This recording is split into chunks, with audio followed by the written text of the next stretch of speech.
Hi, everybody. Eve Harrow on Rejuvenation for the Land of Israel Network. It is a beautiful July day, and I am in Moshav Beit Meir in the foothills of Jerusalem, just to the west of Jerusalem, an absolutely gorgeous area set among the trees on the road up to the city, off the road the main road up to the city. And I am sitting with Yoram and Meira Raanan in the studio, which is really where this whole story starts. I was sent a book by one of the publishers who regularly sends me books, and this book is called The Art of Revelation: A Visual Encounter with the Jewish Bible. The paintings are by Yoram, the commentary and explorations are by Meira, and I'm sitting with both of them today. And actually, the impetus for the book was a terrible thing that happened. So Meira, maybe fill in a little bit on what brought this out and what happened 20 months ago. Right. Well, 20 months ago, there was a fire that burnt the whole studio and all the paintings that were in it, 40 years of work. And actually, the night of the fire, we were trapped in the Moshav. We couldn't get out. And we were at the bottom of the hill, and we looked up, and Yoram said, "That's my studio." We actually watched it burn. It was full of wood and paint and art supplies, and then he said to me, "Only good will come of this." And at that time I really couldn't understand what he was saying to me. It was like kind of being in shock. And anyway, we were lucky enough to be able to drive out of the Moshav. At one point we thought, like, are we going to get out of here alive? And so of all the hundreds and really maybe thousands of paintings that were burnt, the most important ones to me were the paintings that he had painted for 3 years of the weekly Parsha. He had a commission to paint them for the Jerusalem Post, and there was like about 150 paintings. We'd been saving them for an exhibition, and really I think that one of the goods that came out of the fire was that it ignited in me this passion to get these paintings out into the world, because I felt it was such a major loss for the Jewish art history, and so for me that was like one of the goods that came out of the fire.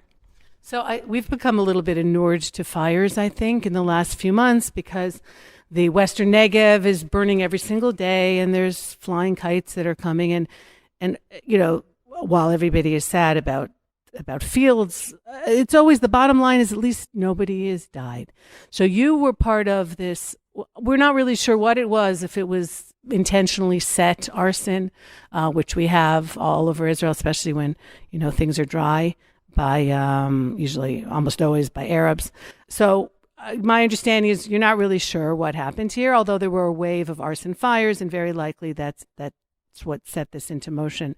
And it's fabulous, obviously, of course, that no lives were lost. But what's happening here is, with your art, this is precious and irreplaceable work that was done. So when you put out this book, this was copies, this was pictures that you had taken of a lot of the paintings that were lost in the fire? Right. These were digital images that we had of the paintings, and actually when we put the book together, we were able, because we had a great art printer who was able to take images and put them together and make good files of the paintings. Mm-hmm. So we were actually quite lucky to have not everything in the studio was photographed. So a lot of it was lost. But I just want to also say that, you know, one of the other goods that have come out of the fire is that Yoram has been able to rebuild a magnificent studio, which is like really quite amazing. But I just want to say one thing about the land. Like, there's like, you know, the land losing the trees and that we'd planted 25 years ago. It's like there's a certain kind of, you know, feeling of pain and sorrow for all the burnt land that's going on even right now, which, you know, is amazing. It does grow and regenerate, but anyway, it's like, you know, our precious land is it's precious. Right. No, anything that's alive that you see. And we're a little nutty about trees in this country anyway. It's the only country in the world that ended the 21st century with more trees than which it began. And it's a very big thing for all of us to plant trees. As a matter of fact, if you're in the middle of planting a tree and the Messiah comes, you're supposed to finish planting the tree and only then go to greet Messiah, the Mashiach, which is an incredible statement in our history as a Jewish people about how important it is to take care of ecology and the land itself and not just use these things for ourselves. But these things were also given by God and they're also very precious. So in the hierarchy of people and trees, obviously it's more important that lives aren't lost, but it most definitely hurts. And even just these days when we look at the pictures of what's going on around Gaza and the burnt fields and the trees and the nature reserves, it's really, really awful. I mean, my own personal opinion here is it says something about people who claim to love the land and then set fire to it, that perhaps their love of the land is not what it really is. And but it does hurt us tremendously. Absolutely. So getting over to you, to Yoram. Well, you guys, I mean, just meeting you for the first time a few minutes ago, but clearly there's a story here. You didn't just end up, you weren't born in Beit Meir, clearly. And if we could take a few minutes, which we can, on this show, because it's my show and I can make it as long as I want. I would love to hear from you, your journey. And Yoram, you want to pitch in here? Yeah, sure. I went to art school in Philadelphia, the University of the Arts, for 4 years. You were born there? I was born in New Jersey, and not too far away. And after art school, I decided that I wanted to see more of the world and see more of the art of the world, as well as the nature and the landscapes of the world, and set on a journey with a backpack and a tent and sleeping bag. And I was split my time between out in nature and in the cities at youth hostels, spending time at museums and copying artwork and doing research, etc. And I had wanted to continue after Europe, the Near East, and part of Africa. I wanted to go to the Far East and to India, and I thought I'd stop off in Israel to sort of cool out for a few months before I went back on the road. Was that your first time here? Were you somebody who was involved in the Jewish world or with Israel up until that point? Well, I have a very, traditional Jewish background that I grew up with. When I was traveling, I was more interested in other cultures rather than my own at that time. So it was the first time I came to Israel, and as soon as I got here, I just fell in love with the place and the people and the air and the light and the atmosphere and the energy. And, I continued staying here. And since then, 1976, it's 40 years exactly, almost the day from the time that I landed to the time of the fire. And 40 years is a very significant number, right? The years in the desert, just 40 always keeps coming back. So you've been here. I felt it myself, and we're certainly not the only people to feel that. It's almost like your plug goes into the socket, the Land of Israel socket, and wow, you never felt a current like that. And you know that this is where you belong. And there is something about the light. I don't know what it is. If it's just where we are on near the equator, I don't know what it is. But there's the light here seems brighter. I don't know. Well, the summer is extremely intense light, but also even in the cool winter days when the sun is shining and the clouds, the play of the light and the shadows is just extraordinary and magical. So your artwork now, and I don't know what it was like all through the years, is more focused as the book is. And you mentioned Meira on the parshiot, the portions of the week. For every week we read a certain part of the Torah, and there is a painting that represents that parsha. But you mentioned that initially you were doing more landscape or more trees, more nature. So did you transition? You're still doing that? Did you transition when you came to Israel into something of more of a biblical or spiritual nature? Well, I am still involved painting landscape and trees, etc., especially after the fire. I got even more connected to the earth and the land and the trees. And that was the first thing that sort of came out in the paintings that I did.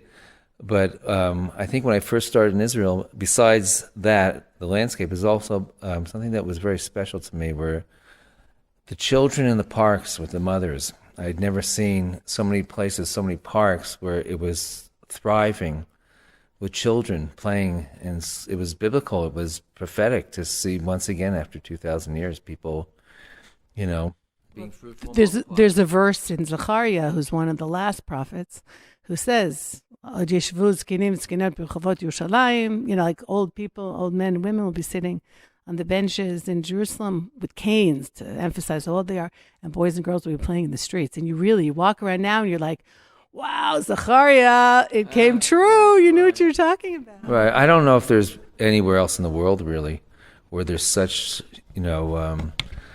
family joy in the streets all the time. And it made such a big impression on me because I hadn't seen anything like that. You go to a park, Central Park, you see a few mothers here or there, they congregate, but here it's just everywhere. Everyone's thriving. It's a very family-oriented society, and actually the studies, just to throw that in, are proving that. We've got 3.5 kids per family, per woman here, climbing, and that's not because of the ultra-Orthodox, because actually their numbers are falling as the women go out to work.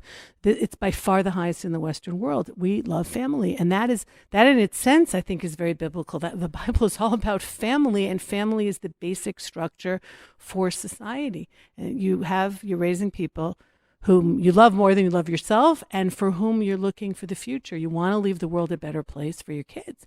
And that affects even planting trees, because you want your kids to grow up in a green world.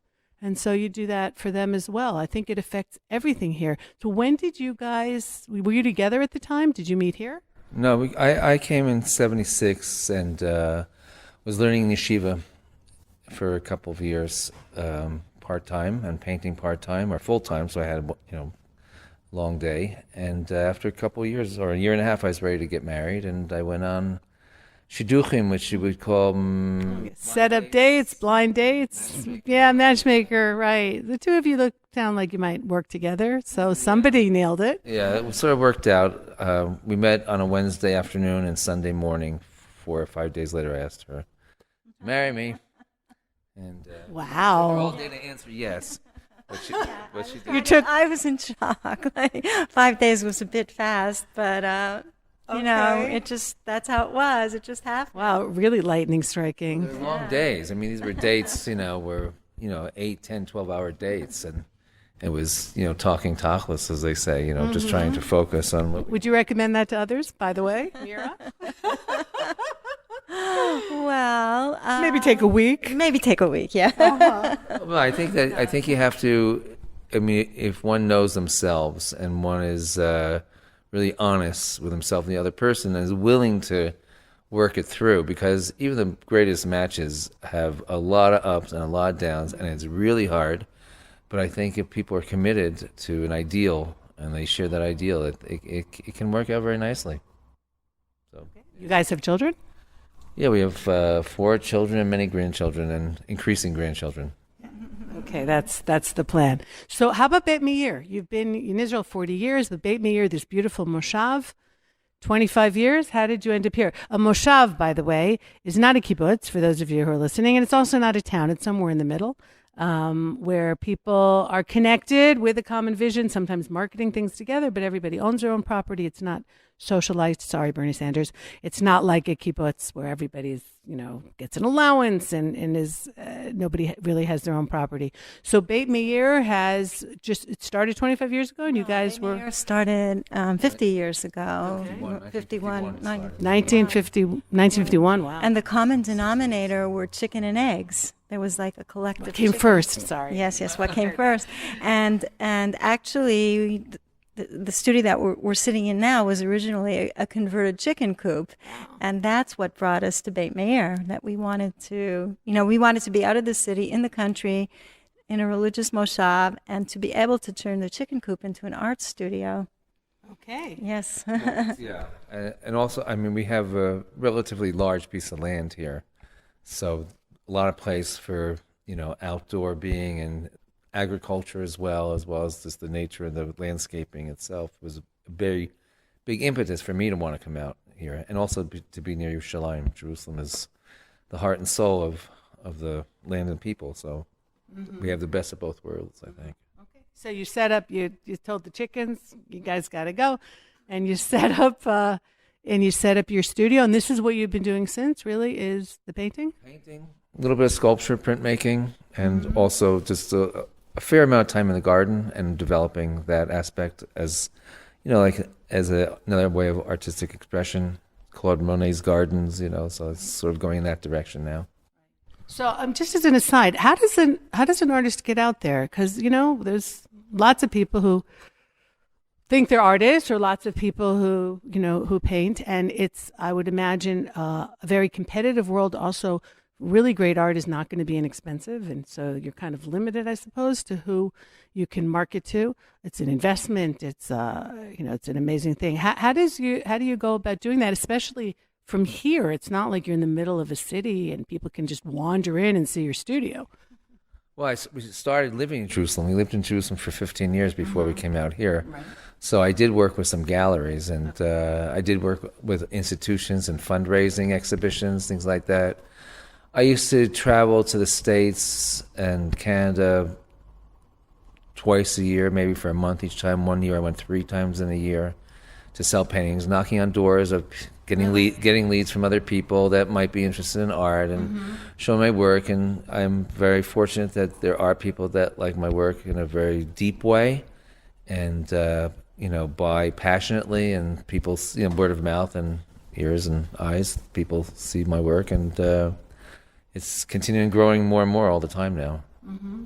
Do you get commissions for public places, or it's private, or like synagogues or halls or places like that for big pieces of work? All the above.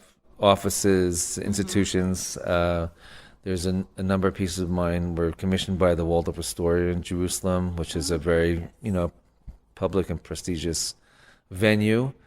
And, exhibitions and galleries and museums here and there. This helps to bring it to the public. And, of course, the internet is a whole new vehicle. YouTube as well. People can see me painting sometimes and talking about the art. And there's a lot of outreach, I suppose. Mm-hmm. So what medium do you use? You paint in oil? I do paint in oil on canvas. I also paint oil on wood board. And I also do a lot of acrylic on canvas, and that tends to be the larger works are acrylic because it's a very fluid, water-based medium that can flow and be splashed and dripped and stained and all kinds of things. That's very flexible and very expressive, experimental.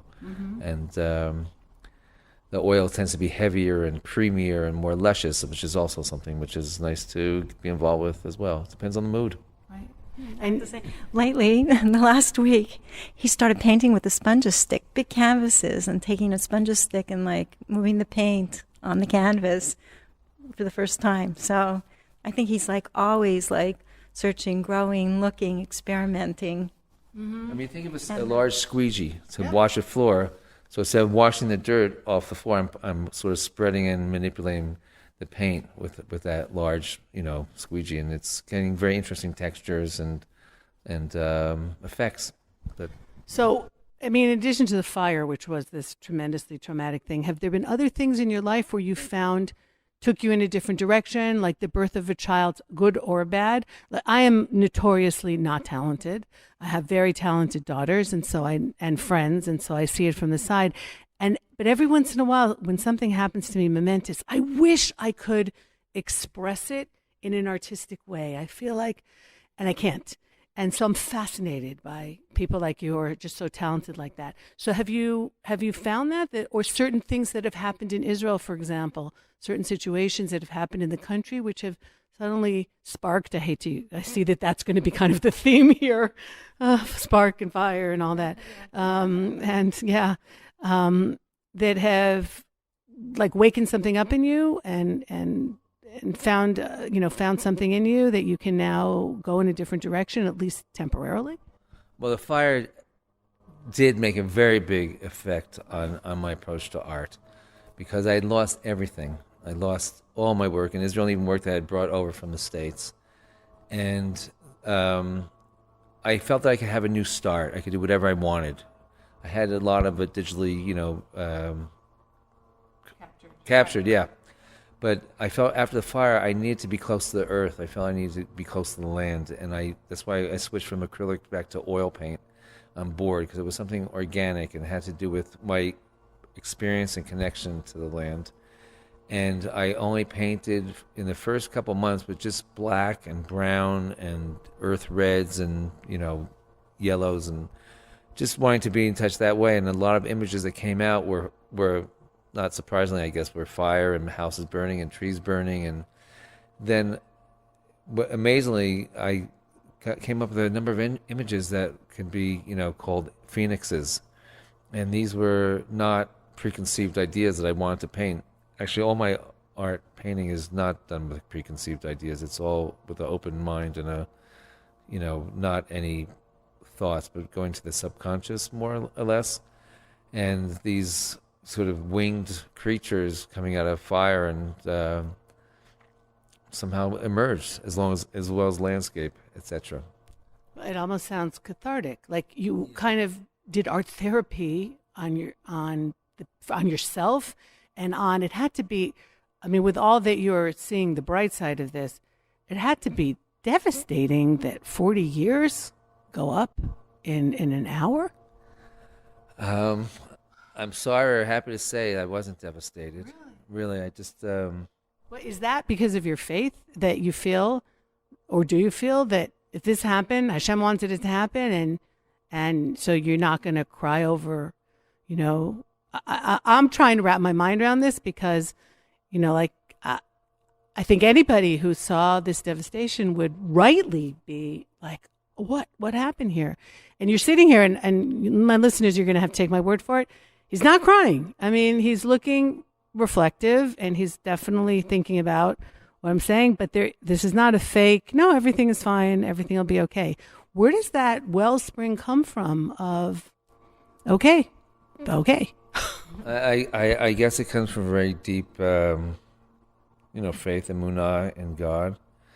And I sort of accept whatever happens, as being from him and being only good. And he's running the world, and I just felt that as I walked out of the studio watching the leaves burning, coming down, that there was just sort of, well, here's God manifesting himself in my own yard. I feel like it's like, this is sort of exciting in a way. It's like, it was magical and surrealistic and somewhat dreamlike, even though I remember every detail of it. But it's just like, okay, God's here, great. Let's see what happens. And we got out of property, and then we were in the Moshav and we were stuck because the fire was trapped at the entrance, and we're hanging around for 15, 20 minutes, and no one knew what was going on. And then I saw the studio go up, and I just thought, like, well, there goes the studio. Okay, what's next? We'll see how life pans out. It was just, like the sun shining sort of thing, or it's raining now. Well, it's on fire. And trying to get out of the Moshav, we were stuck when we finally were allowed to get out, and there were flames on both sides of the road. And we got stuck again, stopped. The traffic couldn't move. And so I said to Meira, like, do you think we should run? Because, we're stuck in the car. Maybe we should just run. But it was so windy that night, and the flames were, pretty threatening at that point, starting to be threatening. It was still sort of gentle in my mind. And all of a sudden the car started driving out, and we just drove right through. Everyone got out safely, thank God. You have me thinking, because we're here during the period of the 3 weeks. And the 3 weeks is, of course, the lead up to the destructions of both temples and a whole lot of other things that have happened to our people over time, a whole lot of nasty things that have happened over time. And we tend to look at these 3 weeks as a period of mourning, because that ends up starting new periods, I suppose, in our history, right? The first temple is destroyed, and we go out to exile in Babylon, and the second temple is destroyed. We pretty much stay here, but the entire focus of Judaism has to change from a temple-based religion or cult even to something that we're still living today, something that can be practiced without one focal point, and gathering place, and of course the sacrifices. And in listening to you talk, I'm thinking that maybe we need to reframe these 3 weeks in that sense of there's a focus on the destruction, but maybe, and clearly Hashem was present obviously in everything that's happened to us, but maybe he was wiping a slate clean because we needed to start again. Is that, I'm listening to you talking about that, not that your studio was a temple, but certainly it was the repository of your life's work. and things that were very precious to you. And here you're saying, like, okay, Hashem was here. Hashem was here. He's giving me this rather blatant message that it's time to go into a different direction, literally giving you a blank slate again, a blank canvas again. I mean, as someone who I see is both of you, very living your Judaism. It's not just some esoteric thing. It's so clear about that. Like, you have any thoughts on this? Yeah, so I think that really the focus, the emphasis is not on looking back, but on looking forward, on like hoping and aspiring to something greater, to rebuilding. We're rebuilding the studio. I mean, as a Jewish people, we're really hoping and praying to rebuild the temple and usher in a whole new era of peace. Mm-hmm. So, yes, we are sad about what we lost, but the emphasis is more on the hopefulness of what will be, what will, and the anticipation of it. You're so representative of Israel today, I find. That kind of, we came back, we planted the trees, right? And we're building the society first, because if things were destroyed because society was bad, I mean, we didn't deserve to have that place because we weren't treating each other properly, and there was corruption, there were all the things that needed to be somehow dramatically taken out. But now, as opposed to virtually everybody in the world, Hashem gave us this other chance. Kept us alive in the diaspora to bring us back here, to have us create once again, to give us the gifts in so many levels and create once again. You're looking reflective, Yoram. What are you thinking? No, I'm just thinking that it's the story of the Jewish people, and that Hashem always gives us a chance to restart.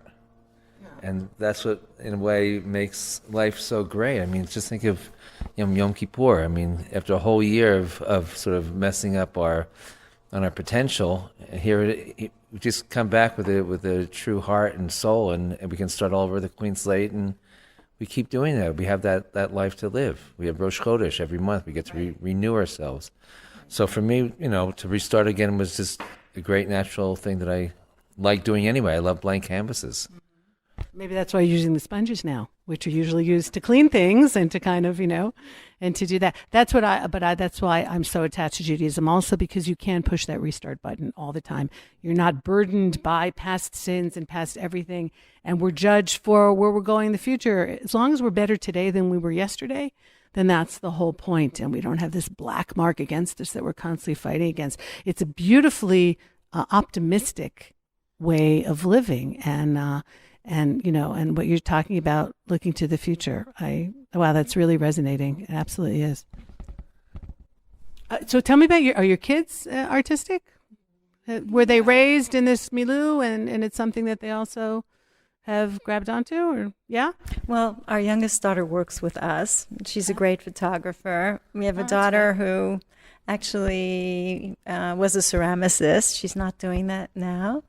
And she studied in Betzalel. She has a degree in fine art and ceramics. Right.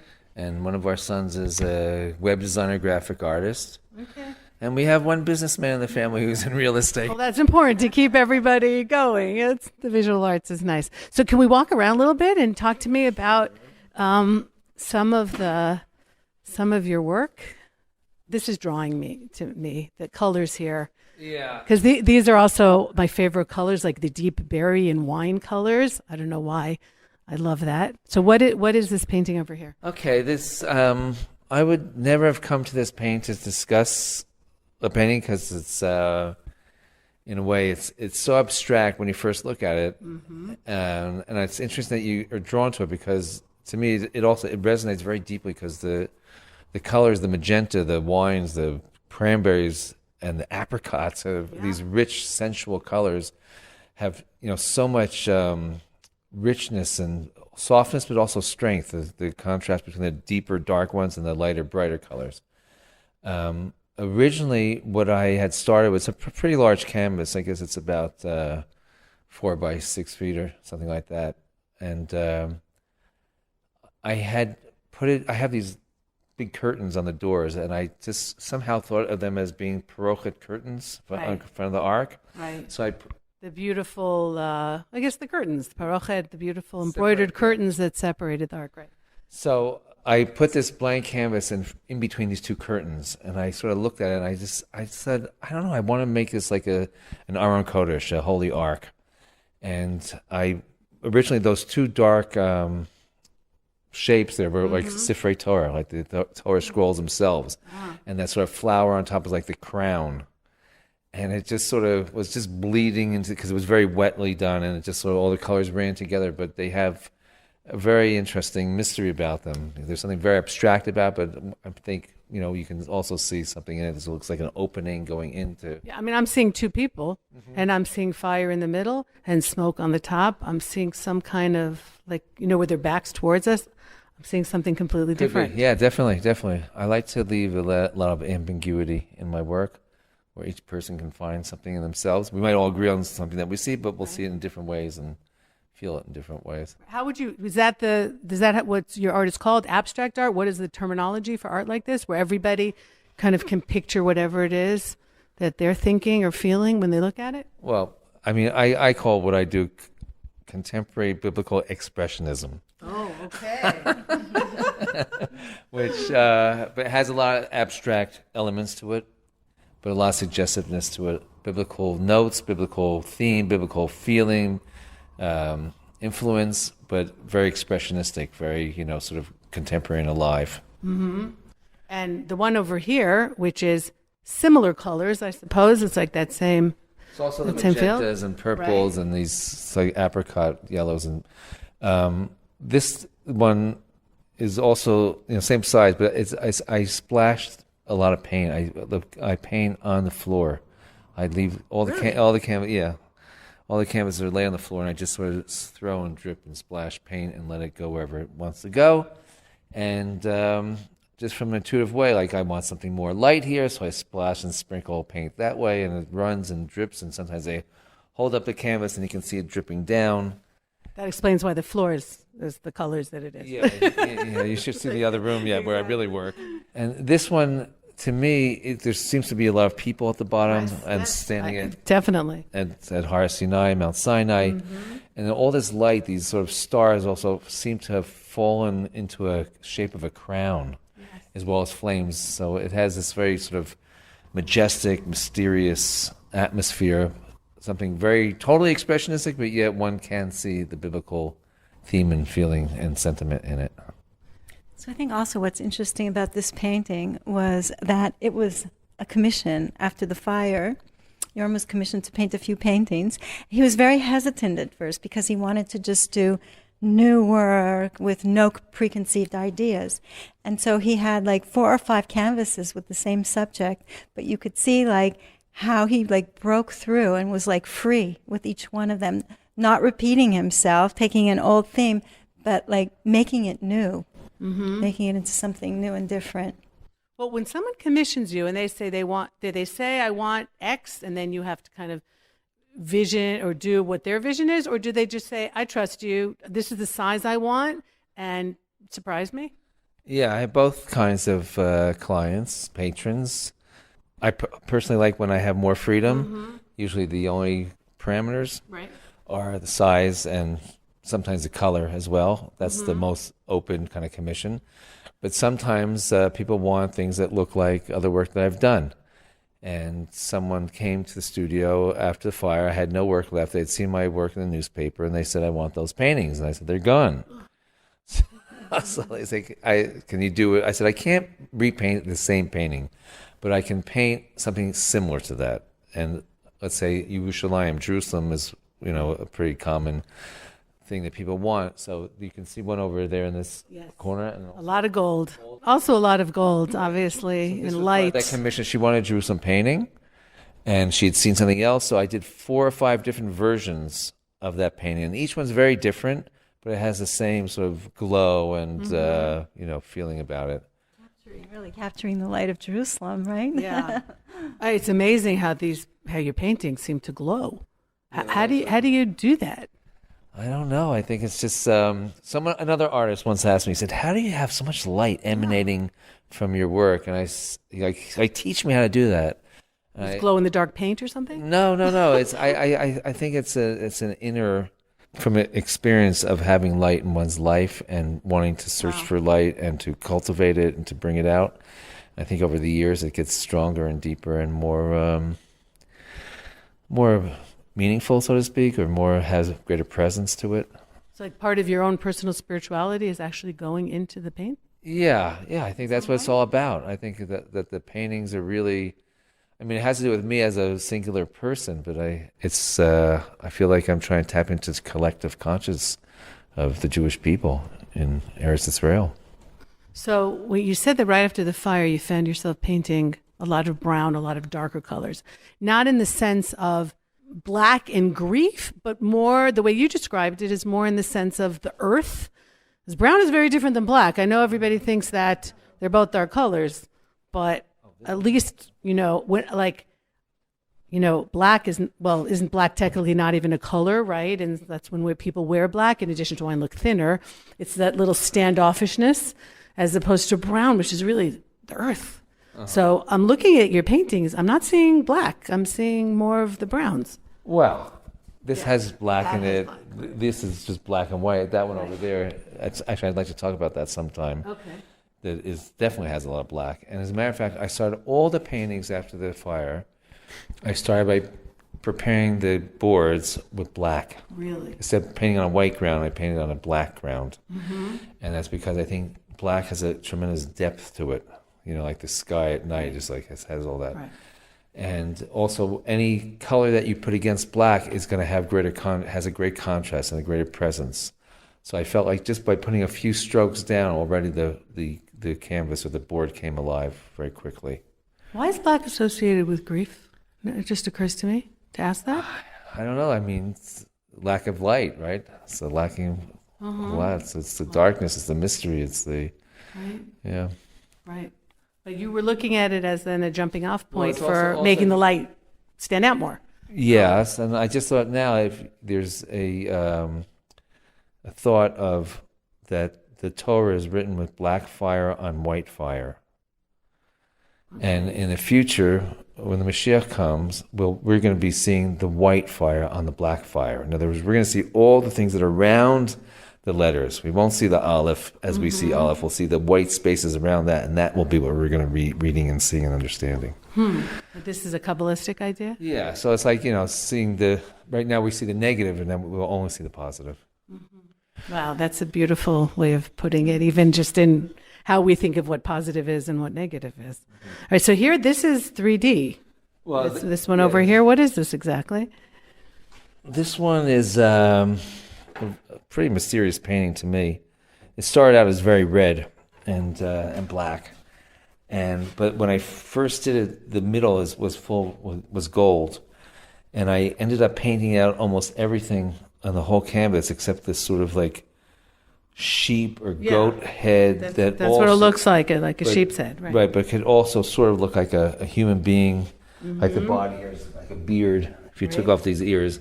Right. So it became this sort of half human, half goat thing for me, and it reminded me of the korbanot when a person brings sacrifices. Brings a sacrifice. He has to see the animal as himself, that the animal is being sacrificed, not him. The person, in lieu of him, is making a sacrifice. Right. And maybe that was something after the fire, like you lost your artwork, but you didn't lose your family. So sure. Maybe that was sacrifice. In a way, it kind of felt like the paintings were the burnt offerings. Right, like that's what I all mean. like the energy and the passion that went up into heaven. Mm-hmm. Wow. But what's on top of it here? Because this is unusual. This is a piece of part of a corrugated roof it was like a skylight in the old studio, and melted? It melted. Wow. And I thought the shape was like fascinating because it looks like a crown, but it also looks like fire. Mm-hmm. And there are holes in it. It looks like you can almost see more faces in it, and it activated the surface in a way that excited me. Wow. Okay. What else? This one here is painted just with my fingers in the paint, and again, I just started off by putting these yellows and browns and a little bit of reds and black, and just mushing my fingers around, scratching, wiggling it. And I don't know if you can see it so much, but it's to me it looks like sort of burning trees Yes. There's almost like a house up here. Yeah, I do see And that. when I was painting, I wasn't thinking that at all. I was just sort of moving around just for the joy of the painting, but I guess in a cathartic way to work through this. And when I step back at now, I sort of see like my neighbor's house across the road here that was up on the hill. It sort of looks like a house up there, and it burned, and everything all around it burned. Right, so you subconsciously painted yeah, a scene from outside your house. Amazing to me, though, because I wasn't thinking that at all. It was just the paint and the movement and the light and nothing else. And that's what sort of revealed itself. That's what I find very exciting about making art, is that it's so surprising and mysterious. Do you pray before you paint? That's probably maybe not a fair question. You know, like before I stand up and speak in front of a lot of people, I'll say Hashem Sfatai Tiftach Ufi Agi Teletecha, which is what we say before we do one of our major prayers in the morning. Hashem should open my mouth. Everything that comes out should be for Hashem. It should be a way of praising Him. Is there an artistic equivalent for that, or just like a few minutes of what some people would say hitbodedut, like just kind of gathering yourself, a little meditation, where you say, okay, like I'm ready for the inspiration. I'm ready. Is there anything you give me? Or it's just so much a part of who you are that you don't have to take those extra few minutes. It's just there. Well, okay. The way I start my day, I'm up at 4:30 in the morning. You're still getting those eggs from the chickens, or we're done with that whole thing? Because it's sounding like that. Because I time the morning prayer with the rising of the sun. Beautiful. So that's already like, I'm very hooked up into the spiritual, and the prayer that I do is pretty much from beginning to end, starting with mystical Zohar reading and the korbanot offerings and learning Torah, and then the prayers itself, and then afterwards doing extra things. So obviously it sort of is saturated in me and my being. And then I'm out on the land and walking and sort of being in touch in that way, and just looking at the sky and sort of getting in touch with God and holiness in that way. So by the time I get to the studio, I mean, a lot of this is done in the studio, but by the time I get ready to paint, I'm sort of permeated with these feelings and thoughts and sentiments, so to speak. So it's very much like a part of me and who I am, what I do. Right. And then it comes out on the canvas. Hopefully, we're trying, Okay, what else? This is I feel so bad for my listeners because they're not here and can't see this. So we're just going to try and do this as best as we can by description, and then maybe they can go online and see some of these on your site. But to me, that's some kind of face, or I don't know, even an animal face. That's what is that? Well, as you can see, this is a very sort of poured, splashed painting, large again, just sort of throwing the paint across the canvas. And it's in sort of these earth fire colors with some darkness. And these images just appear to me, and I didn't paint that face, and there's sort of another face behind it, and it becomes like a body and wings and fire, so it's called Seraph, a fiery angel, or Seraphim, fiery angels. There's almost like two heads there. Right. Wow. And that's just something that comes out as the painting next to it over there. It was painted on black, and again, just with my hands, and this phoenix bird has arisen, and I just want to show you something interesting. You can see here the shape of my fingers. Right. And what happened was I was wearing gloves because it's with turpentine, and it's not the greatest thing for the hands. And the gloves started to pull off because it got stuck in the paint, and that's why there are these very long, elongated fingers. And I just sort of kind of get rid of it. And I step back, and all of a sudden, like, oh my gosh, like that is a bird face there. Right. When really you can see it's just a hand. Do you go into some kind of like fugue state when you're painting, or you're completely present, completely aware? Like, Meira, would you knock on the door and say, honey, lunch is ready? Or you're going to leave him alone because he's in another zone? Well, I mean, I like to be alone, but sometimes she's here. Sometimes she walks in when I'm working, and sometimes we're just in the studio doing whatever we're doing, talking about art and looking at the paintings, because a lot of the process of art is looking and reevaluating it and criticizing it and considering it and turning it upside down this way and that way, and what do we like, what we don't like. And then as we're talking, sometimes I just sort of feel like picking up some paint and working right then there when she's here. But in general, I like to be alone for these sort of things, just so I don't have any extraneous thoughts. The fact that you paint on the floor, so there's no top or bottom until you're done. I'm thinking if it's on an easel, there's a clear way. There's the top of the painting, there's the bottom painting, and the sides. If you're painting on the floor and you're walking around, sometimes do you end up saying, I'm going to show it it's turning out upside down or whatever that is? It's not the way? Really? Many times. I think I'm painting one way and it's going to be good, and it doesn't work, and I walk around it like, oh, this is great as a vertical now. It was a horizontal.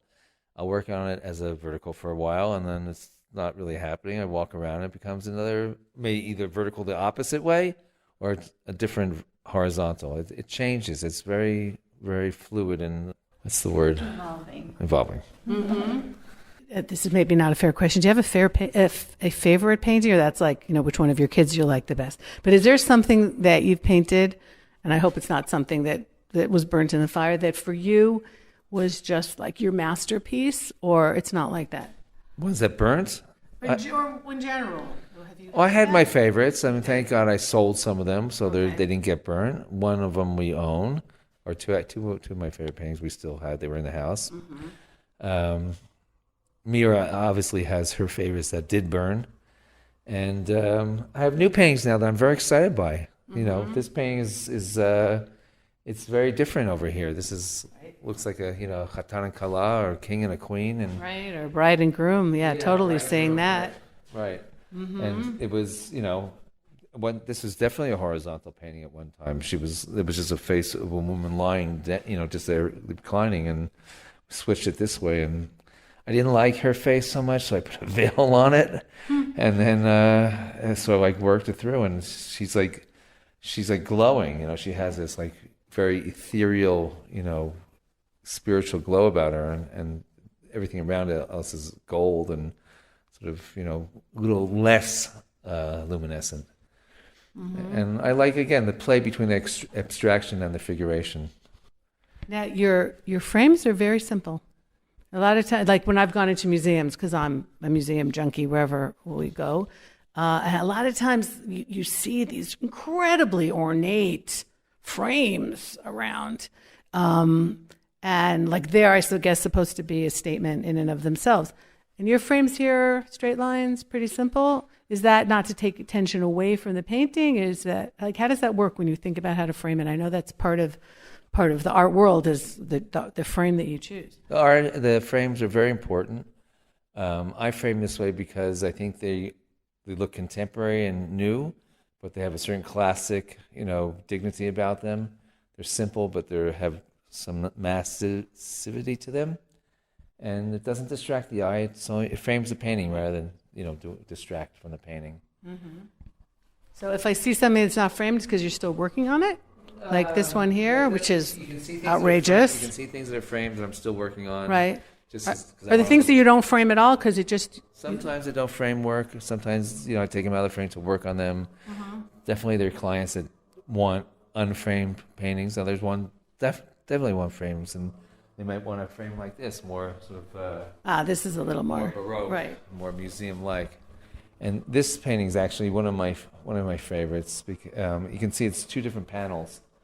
See, it's on board, and this is one board, and it's mounted on top of another board. Mm-hmm. And that top board is almost all black with different, colors of black, but it gives a great sense of, Shemayim, the heavens, and, the loftiness and the mystery above. And down below are these layers of Jerusalem. Sort of see the old city walls, see the dome, or the different domes of the buildings. Right. And there's a lot of very thick, heavy, encrusted paint just squeezed directly out of the tube and, moved around with the fingers a little bit, maybe a palette knife. Oh, there's a lot of layers of Jerusalem. Yes. And this is you can see it's built on top of the next and next and next. And to me, some of these walls look like almost books. Yes. And it's like the book is the foundation for us. This is the book. Connection. Yeah, the book. Yeah. Mm-hmm. Again, that's just something that came out on its own. I don't have that kind of intellect to think of something, making the walls of Jerusalem out of the books. Some of your work reminds me a little bit of Moshe Kastel, who was very earthy, literally earthy in the land of Israel, very much about the land of Israel. He even integrated basalt and sand and everything into his work and made it textured. But there's something almost primal about some of the things that you have. That's how I'm feeling. Like, that's good. I'm glad. Wow. Sometimes I feel I'm too picturesque and too, too figurative or too this or that. But the primal instinct or the primal relationship to the whole process is very important to me. Mm-hmm. And I try to live in a primal way also as well. So I'm glad that's coming through.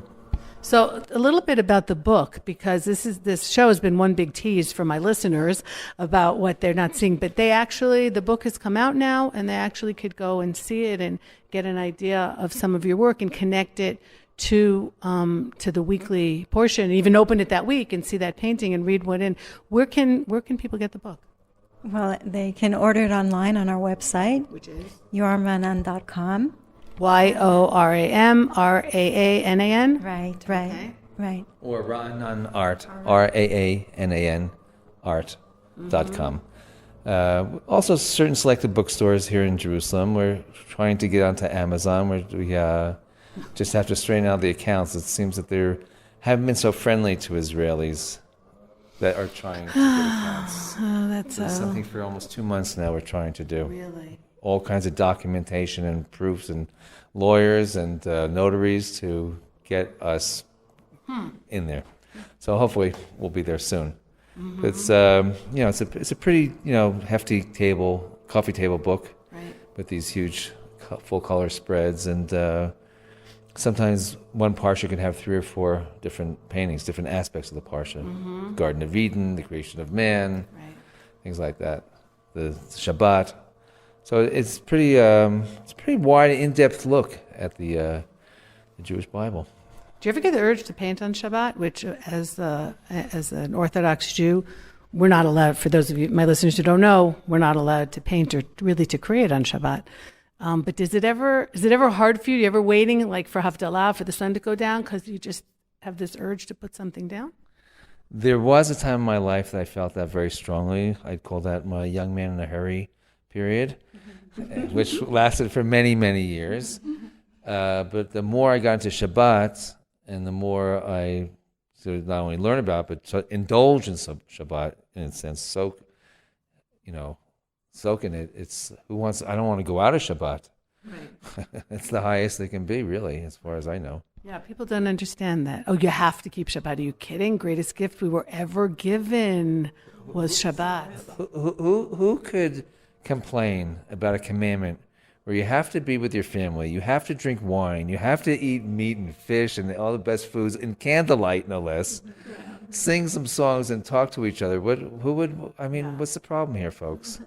No, and as the world gets busier and people are more on their computers and more on their phones, it's 25 hours of just getting back to that. Right. Exactly. I guess asocial people who don't like wine would not like Shabbat. I don't know what to tell you. Well, I'm not one of them. No, exactly. We have great wines here in this country that keep getting better. Yes, that right? they do. Yeah, I got a wine trip planned for the end of August, and I do wine tours all the time. After this, you'll share me some of the places and wines that you know about. You got it. Does everyone understand why Israel's such a happy place? I mean, come on, we've got it all. We really do. Hayayin yisamach lev, right? Exactly. Okay. Well, just one more here, because this is really standing out, like reds and pinks. What are you seeing here? This is one of my more mysterious paintings to me. It's very enigmatic. It's again, it has these, you're picking all the reds and the wine colors here. You can see where my head is going. Yeah. But it's a very unorthodox looking painting. It seems like there's a figure in there, 2 figures, maybe has wings, an angel flying. There's sort of jewels in the background. I don't know what it is. There's down in the front down there's like a well. Mm-hmm. I don't know what's going on in this painting. I've been looking at it for months. Let's call it 90% finished, but it still finds a big place in my imagination to try to unlock the mystery here. And I can't force it. I have to just sort of look at it and almost ask, what do you want from me? Or what can I do for you? And eventually it'll tell me, or I'll decide to just splash some paint all over it and something new will come out. Well, I'm not somebody who gets high, but some of your paintings are like, well, I wonder what this would look like if my brain was somewhere else. Because there are so many layers of meaning and so many different ways you can go with all of these. If somebody wants to come and visit your studio, is that a possibility? Obviously not just to drop in, but to be able to kind of immerse themselves, as I was lucky enough to do today, and walk around and see a lot of very varied paintings? Well, it's possible to make an appointment. Yeah. It's not a public gallery. Right. It is my workplace, and it has a certain kedusha holiness to me because it's separate from everything else. It's very private. But if people see things online or in the book that they're very interested in and are interested in acquiring art, then I'm happy to have people come in general. Right. Yeah. Because people do want to come. They want to see the work. They like the work, but I can't open my place every day to people that want to come. And for sure. It's not a museum. That's why I put a do not disturb on, because people just showed up. I was in the area. We're out of town. We're out of the way, and they figured, it's nearby, and I'd be painting. All of a sudden, somebody walking up. We're just coming here just to look, and okay, I think I had enough of that. Right. Okay. Well, you're enough out of the way that people aren't going to do that. Okay. Anything else, Meira? Anything else you want to add? Well, I just wanted to add about the book that basically I think that the paintings in the book are like really a commentary on on some aspect of the Parsha, and the writing. The commentary, actually, which I did, was actually kickstarted by Yoram by interviewing him and asking him, just as you did today, what were you thinking, what were you feeling, how did this happen? And then just by doing research on that particular aspect of the Parsha. And so it's I think it makes for like an interesting and deep viewer experience to experience the art. And then I really feel the feedback that we get is that the writing makes it clearer. Mm-hmm. So it can be, it can be read like, on Shabbat, just one parsha, or, multiple viewings and multiple readings of the book. I think what's so nice is that it was a collaborative effort. Right. It's his paintings and your writing, and I haven't known you for very long, maybe an hour now, but I wonder if you couldn't have written the book 20 or 25 years ago, that collaboration is a part of having shared a good part of your lives together, raising children together, going through things together, so you can kind of sense maybe, you can put into words maybe something that he was feeling but couldn't put into words, and maybe you can paint something that she couldn't have done. I mean, I'm looking at the two of you as a couple, and that's also why I wanted to interview both of you, because the book really is about both of you to a great degree. Do you think that's something? Well, one of the things that Meira was attracted to me in the beginning was the art itself. Even though she had no background in art whatsoever, she felt a very strong connection to it. And over the years, we spent time talking about art and looking at art, and she began to appreciate it more and understand it more. And then because she's she's a Torah scholar, and she wanted to share her knowledge and her understanding and her feelings about the art and the Torah together. So she interviewed me quite a bit and started writing and writing and writing, and for many years tearing up a lot of paper and crumpling up and getting frustrated, but she stayed with it. And this, after all these years, how many years were you writing? 10 years. 10 years. And so now, that's a very readable book now, and communicates quite a bit, I think. Mm-hmm. So both of you put some kind of ink or paint on paper, and that's your shared medium, I suppose, in very different ways. Mm-hmm. And it comes out in the book. It comes out really beautifully in the book. One of them, smeared on the floor, as you said, and the other one more organized. But it's, to some degree, it really does complement each other.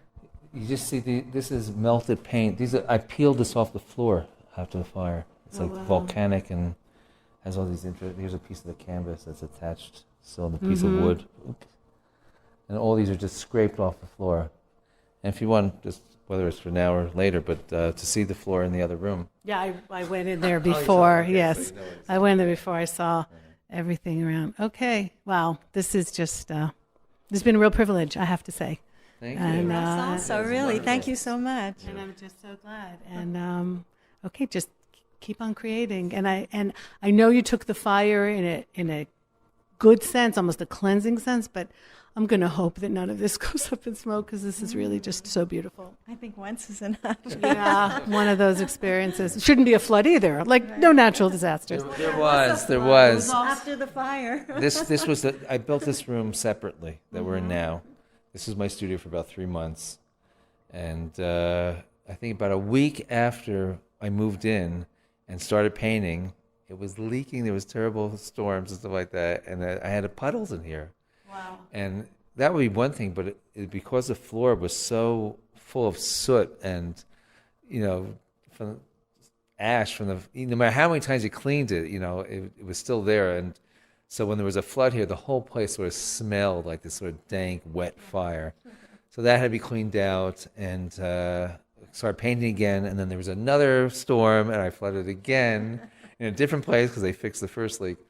And I started to think, now, why is this happening to me? I could have been upset, and I was in the fact because I really wanted to paint. I hadn't painted for 3 months, and I just had this little new studio. And I thought, you know what? The fire made me so hot and passionate and so enthusiastic, ready back to go. And I think, Hashem said, just calm down a little bit, chill out, take your time. Yeah, Throw a bucket of cold water in your face. Yeah. So I went through that twice, and since then, the studio is dry. Mm-hmm. Okay, that's good. So we're back to some kind of equilibrium here, hopefully. Yeah. Hopefully. Well, and it's also that nature is still nature with all of our smarts and everything we try and control. Nature, meaning Hashem and His world, is still gonna rock it whenever it needs to. Yeah, it humbles us, doesn't it? And He's in control. He's running the show, and a lot has to do with our attitude, right? So I hope what my listeners are getting from this, because I totally am, that your guys' attitude is just, as we say, so many people say it, hakol tova. Everything is for the good. But when bad things happen, it's really hard. When someone's sick or something like that, it's really hard to wrap your mind around the fact that Hashem has His plan and everything somehow is for the good. Mm-hmm. But you guys seem to have internalized that. I have a friend whose son, unfortunately, was killed in a pigua. In a terror attack. Mm-hmm. And after the fire, she said to me, "It's only things." Right. So it's only things. She lost her son in a terror attack. And she said to me, "It's only things." I said, "You're right, it's only things." Wow, so that helped, to put it in proportion. Mm-hmm. Mm-hmm. Well, it helped me tell other people that felt sorry for me, because I wasn't feeling sorry about it. So when they said, it's terrible, it has, it's only things, it's only paintings. It might be art, it might be culture, but, it's not people. Yeah, it's not people. Yeah. And we still need to protect the people. Yeah.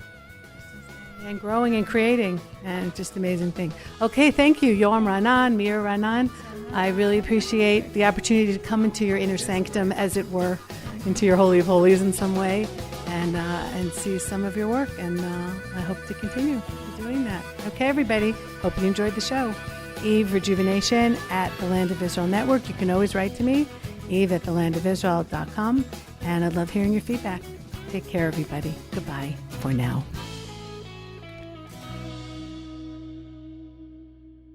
This is a very amazing opportunity that God gave us with social media to get the whole world involved in things with just the click of a button. Josh Haston here.